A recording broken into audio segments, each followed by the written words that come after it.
What if Goku wasn't raised on Kamehamehas and milk runs, but instead the art of war? What if his first teacher wasn't Master Roshi, but Sun Tzu? From the very beginning, this version of Goku learns that battles are won before they're ever truly fought. That strength is only one part of the equation, and that the rest is strategy, timing, and of course, above all, purpose, right? He wouldn't rush into fights just to test his limits, like we've seen him do most of our lives. He would observe. He'd let his opponent show their hand first, expose their emotions, right?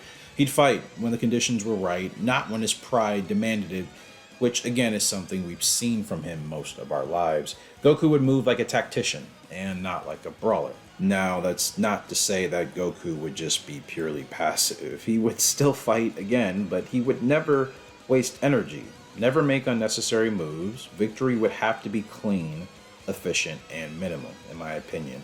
So imagine Goku learning pressure points, terrain advantage, ambush tactics, not just raw ki, which I think he has done to an extent, but I'm talking about complete mastery of it to the point where it changes his entire evolution and trajectory as the fighter that we know of. Not modern day Goku. I'm talking about an evolved Goku. Okay? It's possible that he would never even need Super Saiyan because he would neutralize threats before they could even escalate. That's what I think. Now, this Goku, again, would not crave chaos. Instead, he would crave peace, like he does now. And he would know how to protect it, but just not with power, with precision, okay? A warrior not of just instinct, but of pure intention. I think this is the most important thing that would put him in that mindset, because Sun Tzu would have it no other way. You understand? You know, there would be no space for Goku deciding on a tournament of power, or, gosh, many dozens of the low-key reckless decisions he's made.